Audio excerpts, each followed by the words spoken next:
નમસ્કાર ખેડૂત મિત્રો, હું છું નરેશ પુરોહિત, એગ્રીવેસ્ટ ક્રોપ કેર અને ક્રિમ્સન પ્રાઇવેટ લિમિટેડમાંથી. આજે આપણે તુવા ગામના પ્રગતિશીલ ખેડૂતને મળવા આવ્યા છે, જેમણે આપણા એગ્રીવેસ્ટના એગ્રી ક્વીન પ્લસ ભીંડાનું વાવેતર કરેલું છે. તો ચલો એમની મુલાકાત લઈએ અને એમને કેવા અનુભવ છે અને કેવું રહ્યું છે એમને તો જાણીએ. તમારું નામ કાકા? રમેશભાઈ. પૂરું નામ બોલો કાકા, મેં ઉતરું ઉતાવળ. રમેશજી મફાજી. રમેશજી મફાજી. ગામ તુવા. તમારો મોબાઈલ નંબર બોલો. મોબાઈલ નંબર 9235 હા 6873. બરોબર. હવે તમે કાકા કેટલો ટાઈમ થયો આપણું ભીંડાનું વાવેતર કરી?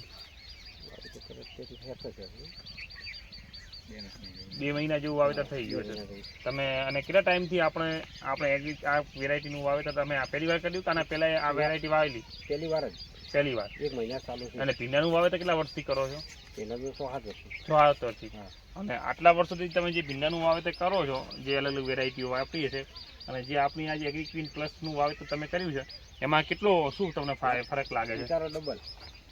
આ તમે 300 કેટલા ગ્રામનું વાવેતર છે? 300 ગ્રામ ભીંડાનું વાવેતર છે.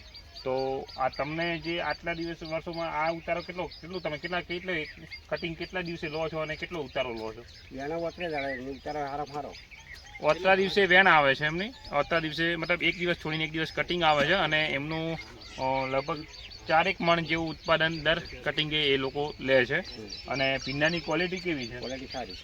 અને તમારું અત્યારે જે આ વાતાવરણ છે, વાદળછાયું વાતાવરણ છે, એ પરિસ્થિતિમાં બીજી ભીંડાની વેરાયટી અને તમારી વેરાયટીમાં શું ફરક લાગે? વેરાયટી સારી. આમ રોગની પ્રોબ્લેમ અને આવું વાતાવરણના કારણે ઉત્પાદન ઓછું થવાની પ્રોબ્લેમ આમાં આ વેરાયટીમાં છે? આ વેરાયટી નથી. એવું નથી. બરોબર. તમે ખેડૂત મિત્રો જોઈ શકો છો, અહીંયા આવો, કેમેરો લાવજો નીલભાઈ. આ આપણી વેરાયટી છે ભીંડાની, તમે જોઈ શકો છો. આ નંબર ઓફ ફૂટ બહુ વધારે છે. આ જો તમે આમાં જુઓ, અત્યારે આ કટિંગ 1 2 3 4 5 હજી આ કટિંગ થયેલું છે ગઈકાલે જ, બરાબર. આમાં બી છે નંબર ઓફ ફૂટ વધારે છે.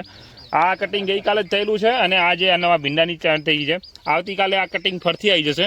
અને આવતીકાલે ફરતી એમને આ 8 જબલા જે કહેવાય 10 કિલોના, એ એમને ભરાઈ જશે. તો તમે જે હવે બીજા તમને ખેડૂત મિત્રો શું લાગે છે? આ બધું તમે જુઓ છો અત્યારે, તમે બધા ભીંડાનું વાવેતર કરો છો, આ ભીંડાની જોઈને તમને શું લાગે છે? તમે આ જે બીજી વેરાયટી તમે અલગ અલગ એમને વાયેલી છે અલગ અલગ કંપનીઓની, એમના કરતાં આમનું ઉત્પાદન તમને આ જોઈને શું લાગે? તમે હવે next time Agri Queen Plus જ ભીંડાનું વાવેતર કરશો? બધા એમ ભીંડા સારા તો હે ને? જોરથી બોલજો પાછા. એમ ને? તો બસ.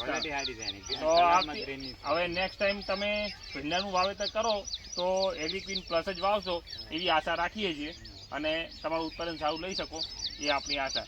ચલો, જય હિન્દ.